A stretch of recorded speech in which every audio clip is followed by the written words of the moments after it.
Hey guys, so welcome back. So a lot can happen in a month, in 2 months, as we've seen from the start of this year, from this ongoing battle, this war of who is going to take over SM Entertainment. Is it going to be the SM management with Kakao, but really kind of like Kakao? Or is it going to be the home of BTS, Hybe Entertainment? And right now, it looks like Hybe is totally winning this war, but the pivotal date is March 31st, the shareholder meeting of SM Entertainment, and we barely started March, so a lot can happen between now and then. But Hybe has been on a major offensive.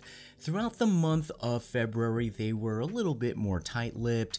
SM Entertainment was very open about communicating, and at the end of last month they were like, this is our last YouTube video about the whole subject, and they started to taper it down. And then Hybe over the past week has been very chatty. So we're going to go over the latest developments, especially what happened in court regarding the potential or not so potential purchase of 9% of SM Entertainment by Kakao Entertainment. So all that coming up and more, so stay tuned.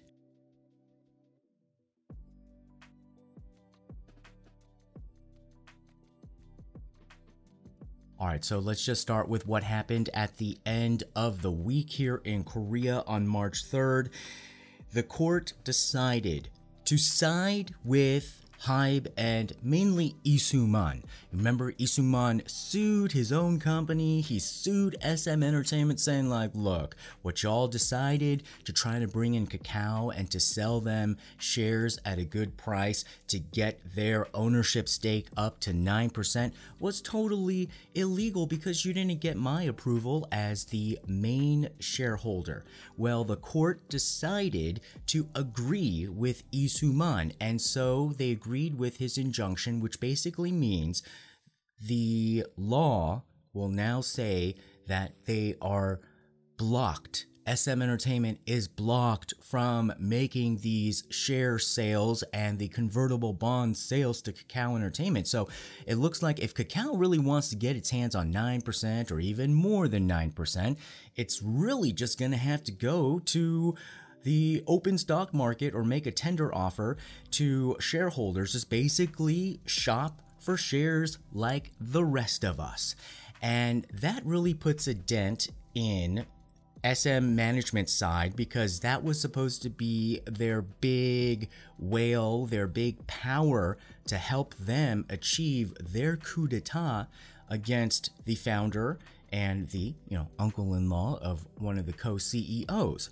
And so that has been settled. Of course, it could be appealed, but by the time that gets into motion, it's probably too late for the pivotal March 31st shareholder meeting, because that is where the big battle is going to be.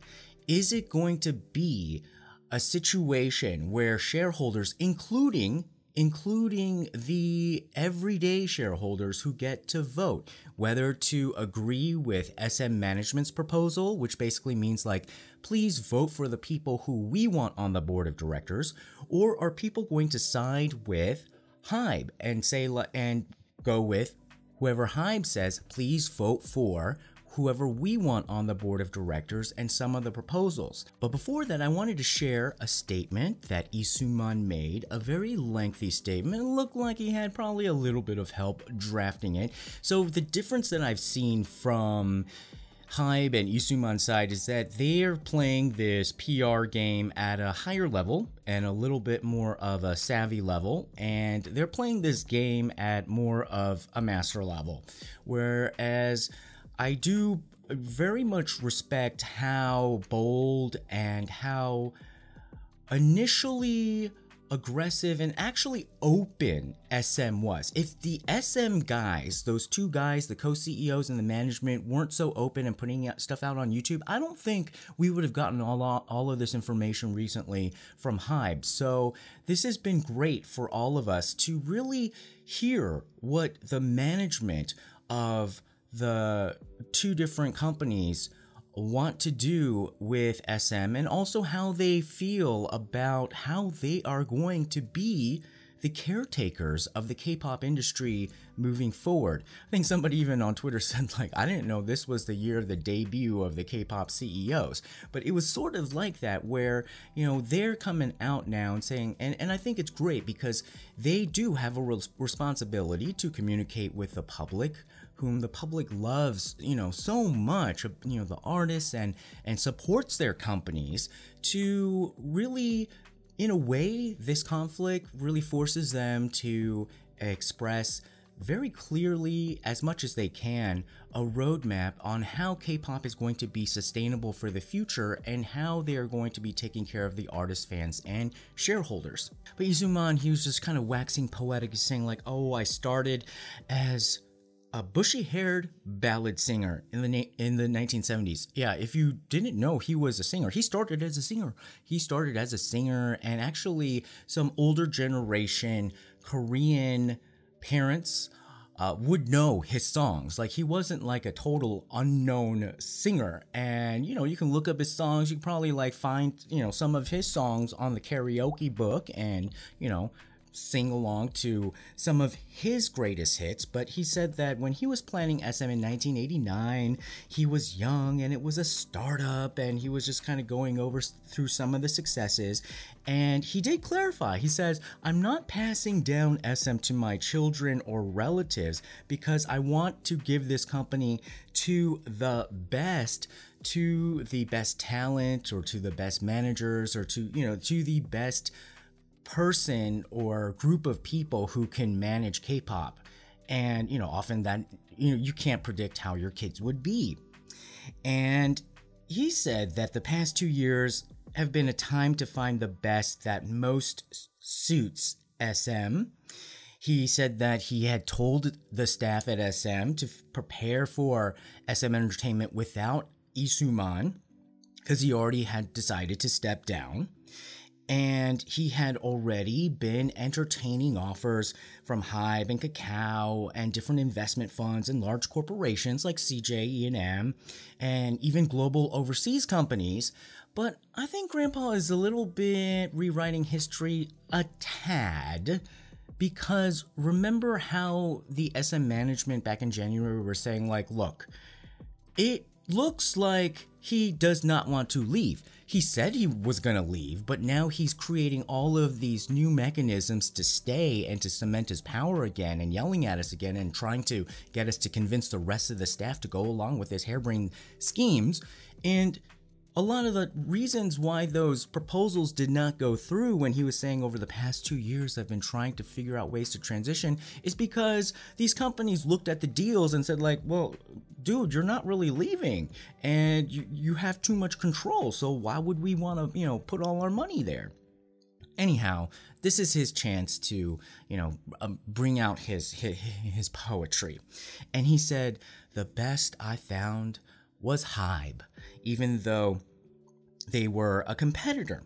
And in this way, I do believe that is true. You know, no matter how he got there, you know, through, you know, this whole like Macbethian type of Hamletian type of Shakespearean drama that he had with his own family, and all this betrayal and backstabbing and whatnot, I do believe that when he did say, like, he just wants to hand it over to maybe another producer or somebody like him, like a producer turned music mogul like Hybe's Si-hyuk, it does make sense, because he says he wanted someone who's experienced struggle, somebody who experienced eating snacks as meals with aspiring singers, and being buried in the practice room, and wandering in all directions in search of investors. Like, really scrappy, really being that startup entrepreneur, music producer, making things happen. And I will say that as much as I really did appreciate the co-CEO guys being able to be brave enough to do what they did, they don't strike me as the type of guys who will take it to that level, are that scrappy enough. And even now, they're both of them are stepping down from the co-CEO role, and they're going back to just, being a producer. And it seems as if they don't really have what it takes to be at the forefront of a global, corporate war. If it's war out there, they seem like great, hardworking middle managers, and the proposals that we'll go into seemed like it was really kind of like a middle management level type of plan. Lee went on to say that he felt that Bang Si-hyuk treated his artists with the same affection as he did, and that was the reason for his decision. And he says that he's moving on to the next part of his life, and the next part is a place where technology meets culture. And he said a few thank yous to all of the people he's worked with, especially the artists, and he said that he respects them, he's proud of them, and he thanks them. And he says that actually now he's like aligning the corporate interests. He says that SM Entertainment is currently planning the implementation of SM 3.0, while Hybe recently announced the new SM with Hybe campaign, and basically implying that there's a lot of synergy already there. All right, and this was a big media coup for CNN and Richard Quest. I don't know why Richard Quest just like popped up here into Seoul, and was he here for an audition or was he here to cover the story? I think he was trying to, play both sides. But, beyond the little cringy thing where he was, trying to make a little bit of a show, because he's kind of a showman and also a news presenter and also a journalist. It was kind of funny but a little bit cringy, but he did get good information out of Bang Si-hyuk. But I think regardless of whoever was going to interview Bang Si-hyuk, he came prepared. This dude knew which talking points to hit in terms of, like, from a PR perspective, like what he needed to say and get out there. And yes, was it spinny? Did it have his perspective? Was it a little bit stilted towards his side? Yes, but that is what he's supposed to do as the head of Hybe. And that in and of itself did inspire more confidence in me that Hybe is ready and has been ready and is capable of taking the helm of SM. Like, I hate to start taking sides here, but I'm beginning to see that, at least right now, because things change so much, right? But it does make me feel comfortable, actually, if Hybe does take control over SM Entertainment, that the strength of the leadership is there at Hybe. So mainly, Bang Si-hyuk was there to knock down some of these concerns that SM was launching at him. And you have to look at it from a perspective of it's a battle. So SM is trying to get the FTC involved, or the government involved in this deal, to try to shut down Hybe on the grounds that this is going to be an oligopoly or a monopoly. So in that way, they can shut down the deal. In a similar format, what was the battle that Lee did with the law was the court injunction to block Kakao from buying shares in SM Entertainment. So there's that battle. Like, there's one battle in the public, there's battle in the boardroom, but then there's battle, the quickest battle. If you can get a quick win with the law is the law. And so SM is still trying to make the point and try to encourage the government to get involved to shut down this deal. And Bang Si-hyuk said, like, this is not going to be a monopoly because there's no way for an SM Hybe to become a monopoly, because the market of K-pop is not just in Korea. So this is where it gets very PR-y, it gets a little bit spinny. So he's basically trying to say like, look, you can't look at the K-pop market in terms of a monopoly within Korea. And what metric is he using? He's using sales of the actual music, which is a global. And he's saying that the majority of the sales are not even in Korea, so how could you call it a monopoly? Then he wanted to counter the term that he was making a hostile takeover, and he was saying like it's not hostile because the technical term of a hostile takeover is that you're doing it completely without any approval of the shareholders, and we just bought the major shareholders' shares with his blessing, and so how could it be hostile? Still a little bit of a spin. I mean, honey, it ain't friendly. And the shares that were sold by Isuman certainly weren't friendly shares either. He had already left on hostile terms. So it's kind of like a mincing, of the words and whatnot. But he's also, trying to. What is he trying to do? He's trying to clear the path towards the shareholder meeting by saying that, look, this is not, kind of an antagonistic situation. Please don't see it as something where we're going to disagree and have disharmony, because we have the blessing of the major shareholder. Don't call it a hostile takeover, even in the technical corporate terms. I know some of you people are saying like, why are you just calling it a hostile takeover? Technically, you can argue from economic terms, hostile takeover, but if you want to then make it technical, the way that Si-hyuk is saying is like, it's technically not, because we bought the shares of the largest shareholder, and so we happy family now, but it ain't friendly. And overall, the big thing that Si-hyuk mentioned was that, when you really stop to think about it, K-pop may look huge, and it is of course huge, but when you look at the sales numbers, it actually is not that huge. He says that Latin music is bigger, Afropop is bigger. So what he is actually doing, truly, like I've said before, this is survival. Like, he wants to survive.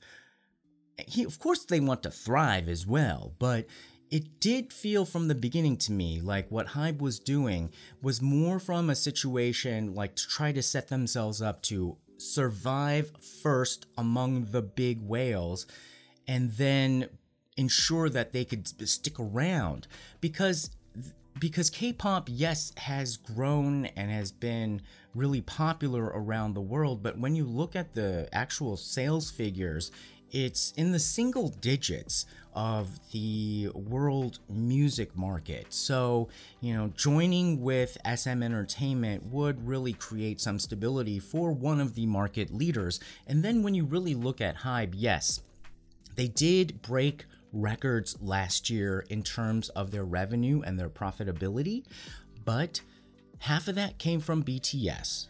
And if you look at the last quarter, Q4 2022, they actually dipped way down. So it is a very responsible thing in a way as a corporate leader to acknowledge that vulnerability, I think, and to look to an acquisition of SM Entertainment, or at least controlling the company and merging and synergizing, in order to diversify revenue streams and just survive, and then be able to build and grow. So I do like and appreciate that about Hybe and Si-hyuk, because he really is thinking like a true global CEO. Now, what has SM done in response? They're actually appealing to everyday minority shareholders, saying that, hey, if you go along with our proposals, we're also going to sweeten the pot by promising a dividend. Remember, under Isuman, if you are a shareholder of SM Entertainment, you've had no dividend whatsoever. And if you're not a stock investor, then maybe you could skip this part. But essentially, after a startup stage and after a growth stage, certainly after 20 plus years of a stock being on the stock market, you're supposed to give some of the profits to their shareholders in terms of a dividend. You bought into SM stock, you never got a dividend. And so they're promising for the first time there's going to be a dividend payout but the thing is, you have to vote in the SM management's choices for the board of directors, which also means you go along with SM 3.0 and you go along with the SM power structure, and then you go along with SM's potential deal with Kakao in order to also then get that dividend. So that's how they're trying to entice shareholders as well to go along with their plan, because they're seeing this also as another strategy, because even if Hybe gets up to 40%, there's 60% of shareholders still out there. And of course, you know, the Korea pension fund is about 9%, even though but they sold half of it because it just zoomed up in stock prices, but they still get to vote at the 9% level because it's backdated. And so there are some big shareholders out there, but still the majority, you know, at least 40 to 50% are actual regular shareholders. And so that's the kind of but it still seems a little weak. That's kind of my point. SM did make a good point though in this letter apparently, because they did say that if Hybe only holds 40%, but yet has pretty much control over the company as if they had 100%, then it's not fair for the other 60% shareholders who have no voice. Like, well, what are they going to do? But again, like it doesn't have as much of a resonance, because we don't know who is going to lead SM Entertainment. Both of the co-CEOs said that they're going to step down. They did not announce who's going to be the new CEO. They really didn't address whether it's going to be like a Kakao takeover, and that's what it's looking more and more like if you go along with the SM plan. And if Kakao somehow is able, without their, you know, special sweetheart deal for the 9% share sale, for them to just acquire more shares and then to be a majority shareholder, sounds like they would be taking over, which would confirm a lot of other, you know, regular shareholders' fears as well. So it doesn't really calm them down. And Hybe got a lot more aggressive on its stance against Kakao, because remember, in the past few weeks, SM Entertainment and Kakao made a deal, and Hybe even went so far to call it a poison pill. Remember in my last video I said, like, is it really a poison pill, or is it gonna be like a diarrhea pill? They're just like, this is a poison pill, because they created this contract at the last minute between SM and Kakao, they being SM, for Kakao to have the exclusive right to circulate SM's album and music and have it be indefinite. And Hybe says that that's illegal. They're gonna, you know, take Kakao to court over that. But SM says that Hybe is maliciously misinterpreting this commonly used contract to mislead shareholders. More drama, more drama. All right, so let's go over the last YouTube video that the co-CEOs presented about their SM 3.0. Remember, I was just like, they've got to come out with some amazing artist plan. And they did come out with a video that focused on artists and fans.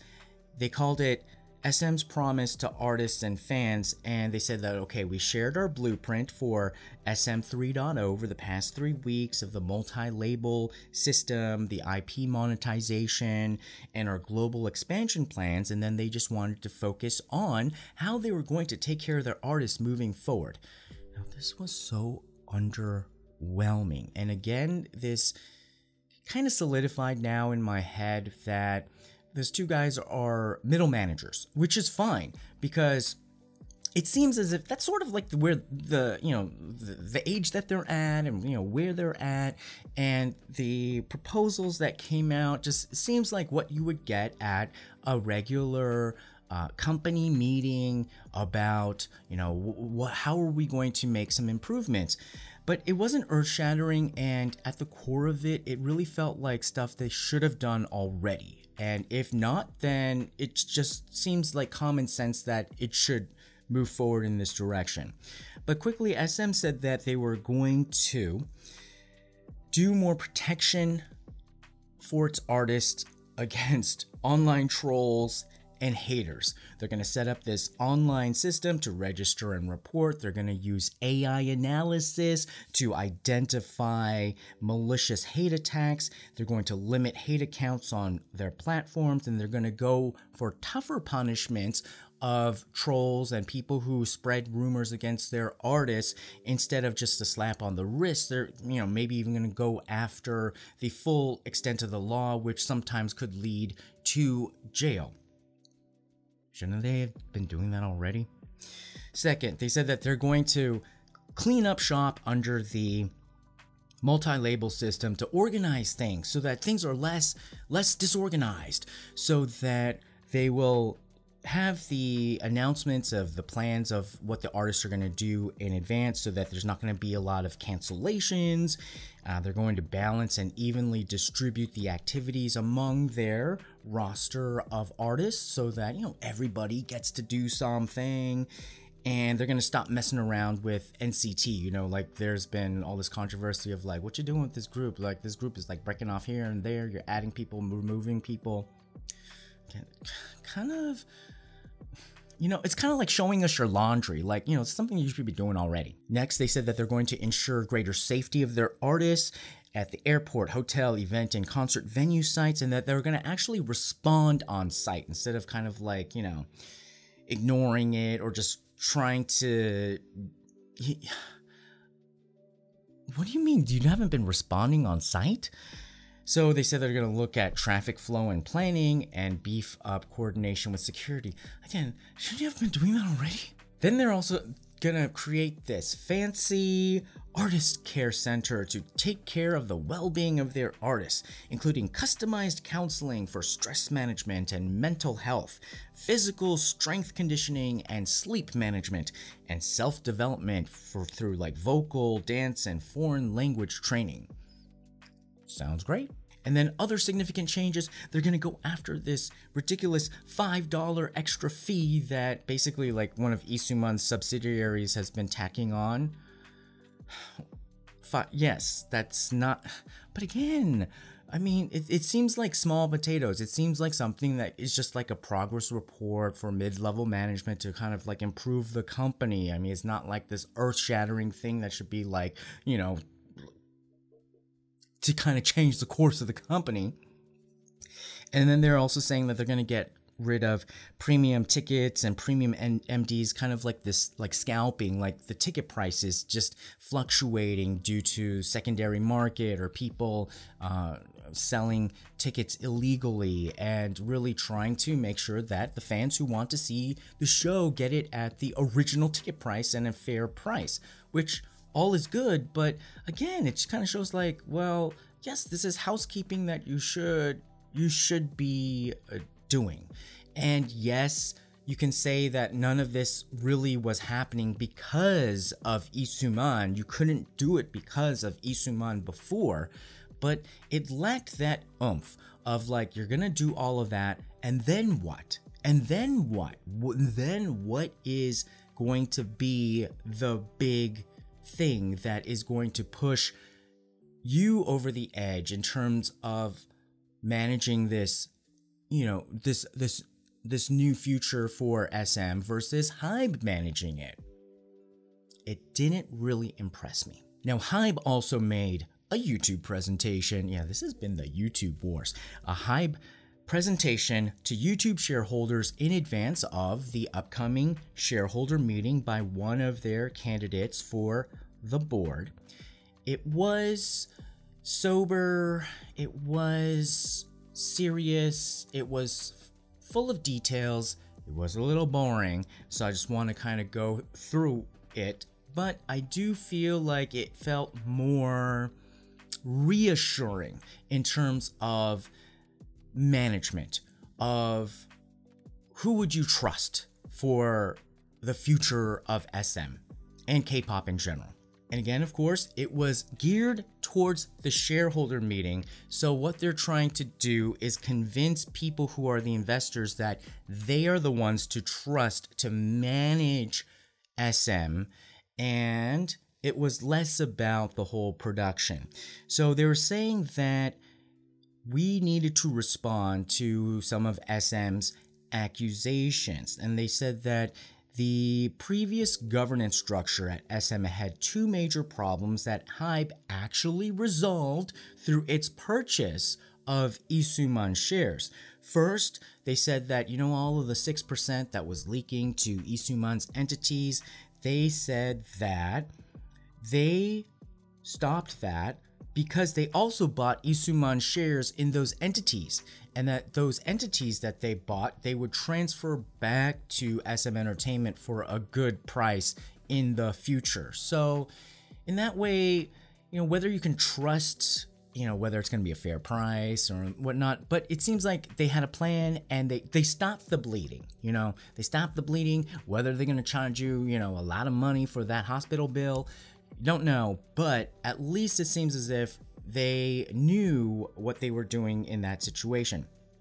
They also said that SM didn't really do a good job terminating the contract with the uncle, saying that it didn't really terminate on December 31st, 2022, the way that SM management said, because there was going to be 3 more years of, you know, money going out to Isuman, and they said when they negotiated that deal with Isuman that they, you know, put an end to that, and they also structured the deal saying that, hey, if there's any other shenanigans, Isuman, between you and SM that you're not disclosing right now at this moment, then we're gonna be able to avoid this deal in 3 months.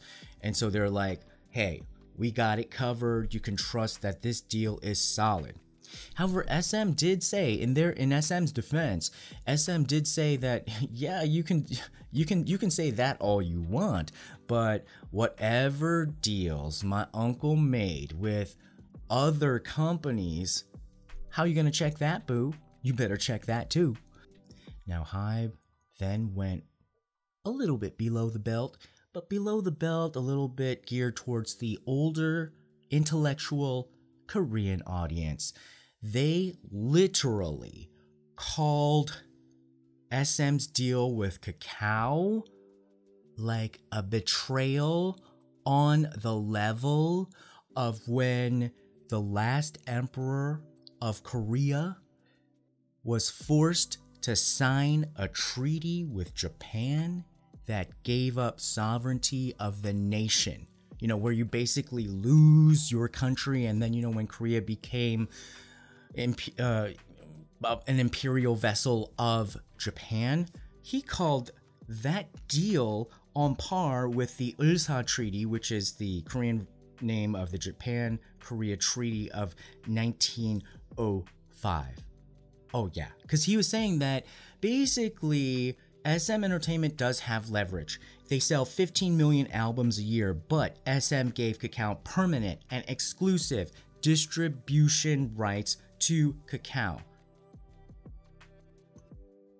So basically they were saying that SM just sold away its assets, its best parts of its business to Kakao for literally like a song.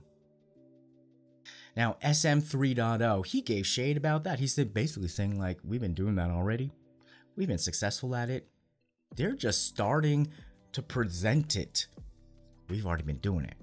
And especially in regards with SM 3.0, he said that the management was being reckless in their projections because such a multi-label system and SM 3.0 requires a lot of investment, a lot of upfront costs, and that means that there's going to be times when you may not have enough profit.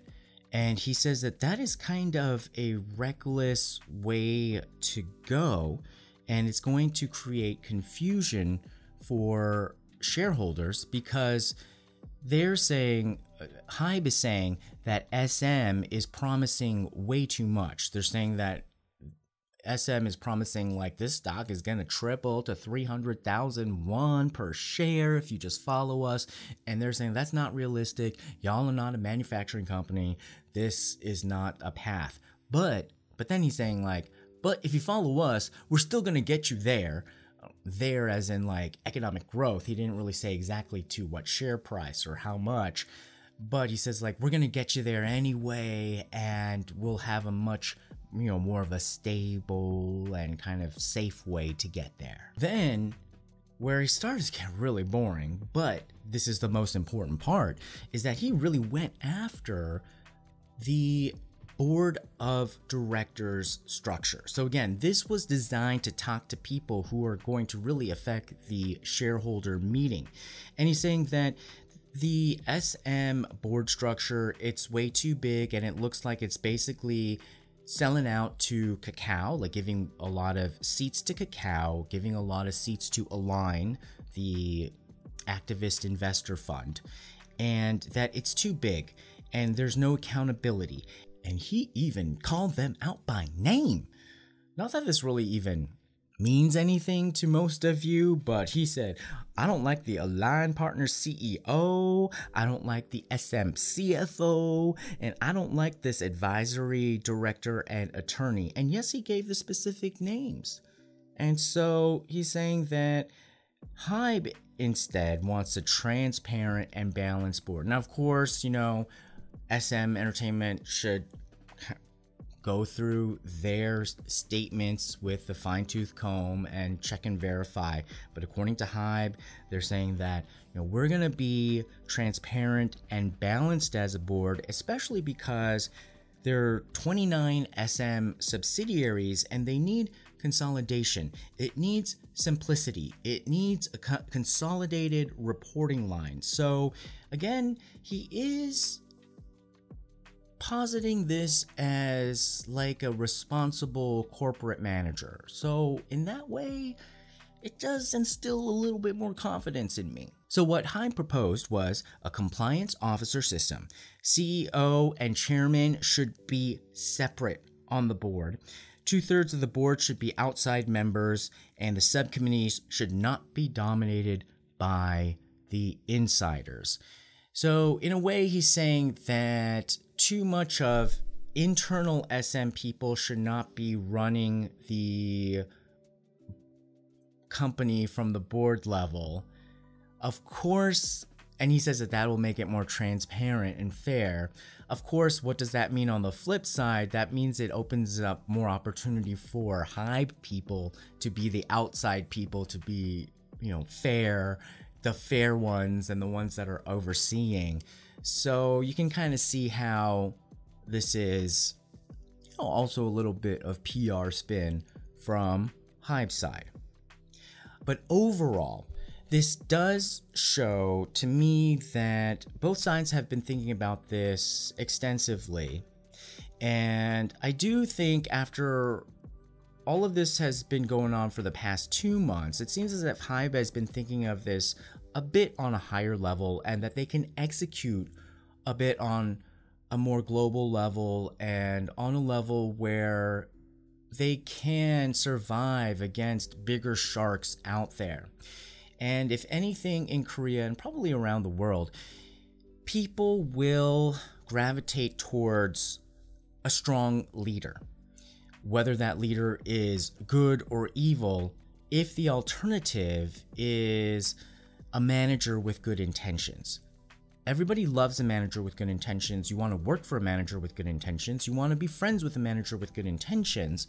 But if that manager with good intentions can't make sure that, your company survives, or if you have a job next year, people will lean towards the one with the greater leadership potential. And it looks like, in my opinion, not that I'm taking sides, but when I'm trying to weigh what's been going on and being presented, now that I feel like both sides have given enough and at least given a lot of effort to give the public information, it seems as if Hybe is operating at a level that the current SM management is not operating at in terms of a corporate level. Artists, production, producers, that's a whole nother story. That's a whole different debate. But in terms of, this corporate battle, which this is all turned into, seems like Hybe is on its way to totally win. However, you never know. You never know how this is going to end up. And who knows? Next week, what if there's another company that comes in unexpectedly? And that, my friends, is why we live in the nation of K-drama. So put your comments below. Remember to like, share, and subscribe. And see you next time. Bye-bye.